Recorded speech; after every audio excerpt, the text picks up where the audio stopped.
Olá, pessoal. Sejam bem-vindos para mais um vídeo aqui do nosso canal. Hoje, especificamente, vamos fazer uma reflexão breve sobre uma passagem do Novo Testamento que se encontra em Romanos, capítulo 12, versículos 1 e 2, que eu tenho certeza que você conhece essa passagem. Se não conhecer, eu leio aqui também, não tem problema. Rogo-vos, pois, irmãos, pelas misericórdias de Deus, que apresenteis o vosso corpo por sacrifício vivo, santo e agradável a Deus, que é o vosso culto racional. E não vos conformeis com este século, mas transformai-vos pela renovação da vossa mente, para que experimenteis qual seja a boa, agradável e perfeita vontade de Deus. É um texto proposto pelo apóstolo Paulo à importante igreja de Roma, a importante comunidade que havia em Roma no primeiro século.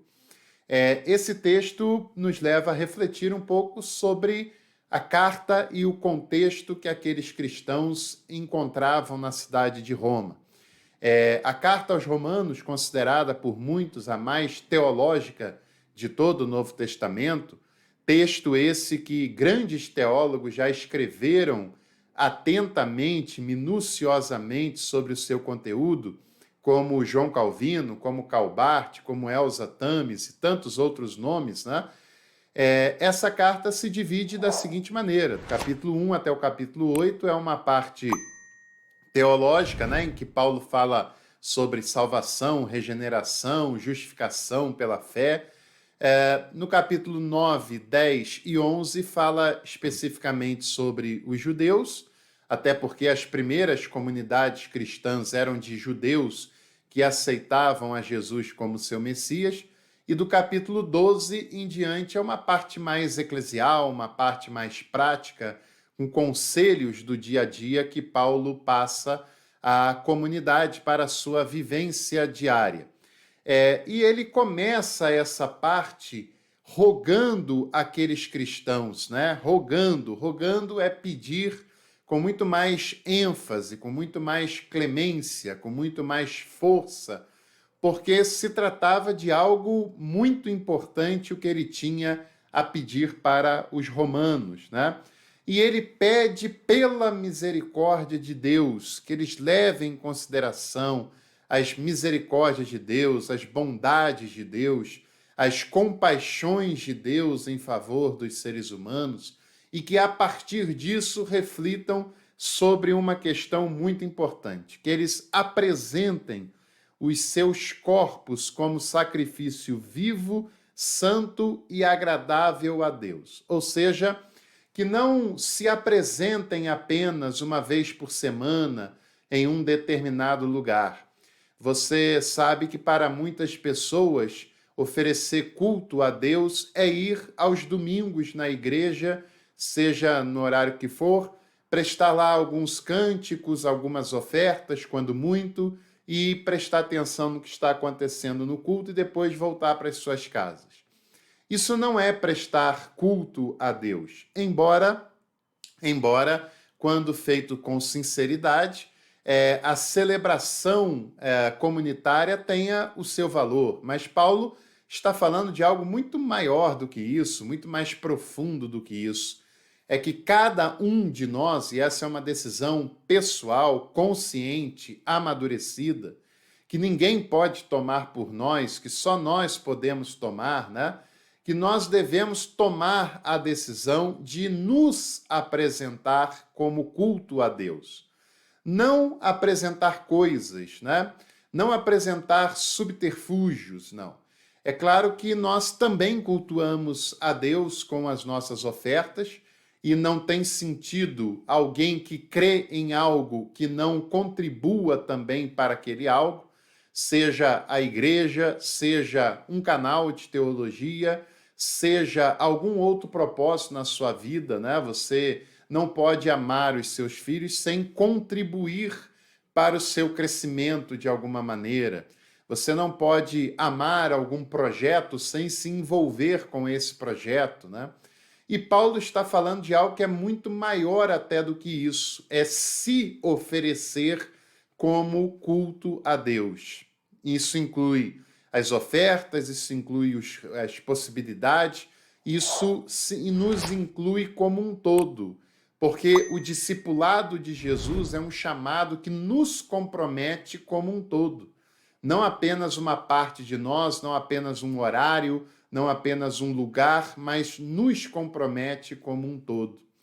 E de que maneira isso acontece, né? Que nós nos apresentemos a Deus como um sacrifício que é vivo, ou seja, que é dinâmico, que está em movimento, um sacrifício que está em movimento diário, não é em ativismo, mas que se movimenta, que se adequa aos princípios do Evangelho, que vai em direção aos que precisam, não é? Que se muda, que se modifica a si próprio de acordo com os princípios do próprio Evangelho. É vivo, é santo e é agradável a Deus. É santo porque se coloca a serviço daqueles que precisam, é santo porque se separa para o Evangelho, conforme o apóstolo Paulo também propõe, e isso não tem nada a ver com uma vida sectária, com uma vida separada das pessoas e da concretude da vida, mas tem a ver com separação para o serviço do outro, conforme Calbart bem definiu a santidade, né? E isso agrada a Deus e é culto racional, é culto que faz sentido, é culto inteligente, porque o que não faz sentido é a gente no templo declarar alguma coisa e na vida fazer outra. O que não faz sentido é a gente na igreja ser um personagem e fora dela nós sermos outra coisa totalmente diferente, né? Isso é que não é racional, não é agradável a Deus e não é aceito por Deus. O culto racional é aquele culto que faz sentido. É o culto que apenas expressa o que nós somos verdadeiramente durante todo o nosso tempo. É apenas uma expressão do que nós cremos, defendemos, fazemos e somos no nosso dia a dia. Isso é um culto racional, segundo o apóstolo Paulo. É um culto que faz sentido, que está em conexão com a vida real. E, aliás, era por isso que as pessoas viam Jesus como quem tinha autoridade, porque viam conexão com o que ele falava e com o que ele vivia no seu dia a dia. E aí ele prossegue dizendo: não vos conformeis com este século. Né? E qual era o século do apóstolo Paulo?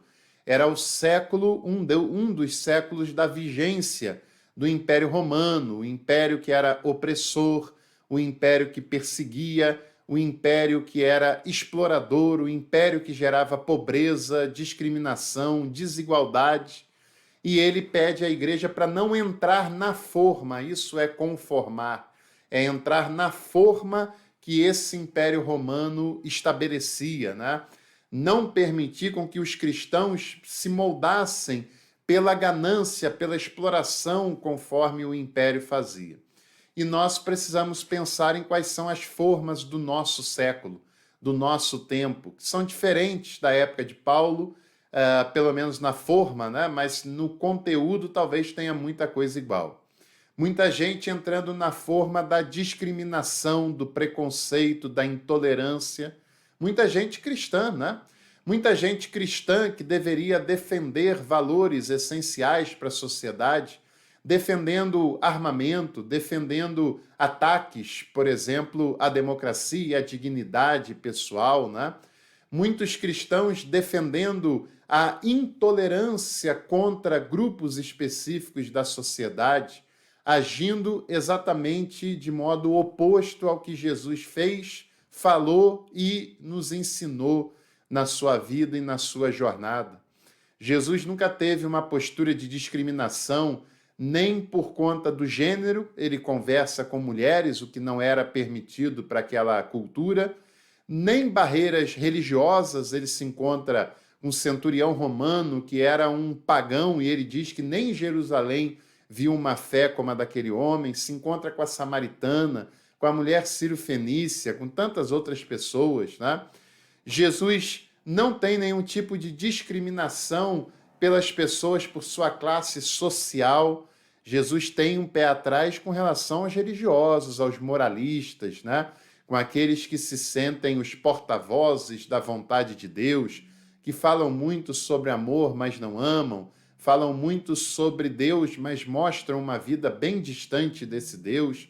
Isso que Jesus teve um pé atrás, né? Agora, com as pessoas reais, em nenhum momento isso é claro no Evangelho, né? Mas nós devemos transformar a si mesmo pela renovação do entendimento. E essa renovação se faz com a mente, não se faz com gritos, com euforias, não se faz com manifestações sobrenaturais, se faz renovando a mente, né? Aprofundando, conhecendo mais, estudando a cada dia mais, né? Se tornando cada vez mais íntimo do Evangelho, do Novo Testamento, do que é revelado pelo texto sagrado, né? Conhecendo cada vez mais na vivência diária, na vivência cristã, do dia a dia, e ao fazermos isso em nome do Evangelho, nós nos transformamos diariamente e, consequentemente, podemos, de alguma maneira, ajudar a sermos instrumentos da graça de Deus e a levarmos essa mensagem de transformação para as outras pessoas também, né? E assim nós poderemos experimentar a boa, agradável e perfeita vontade de Deus, né? Nós só experimentamos a sua vontade quando nós nos transformamos pelo seu evangelho e quando nós nos adequamos, nos harmonizamos a cada dia com a mensagem do seu evangelho, a mensagem que Jesus veio nos trazer e nos revelar com a sua vida, com o seu ensinamento. Então, o apóstolo Paulo nos traz conselhos interessantíssimos nessa passagem. Se você gostou também, se você compreendeu essa mensagem, escreva aqui nos comentários, né? Fale aqui conosco, deixe seu like, compartilhe esse nosso conteúdo também para que outras pessoas possam conhecê-lo, e também fica o meu convite para você vir estudar teologia conosco. Basta se tornar membro Café Completo e você tem acesso a um conteúdo exclusivo. Um grande abraço a todos e todas e a gente se vê em breve por aqui.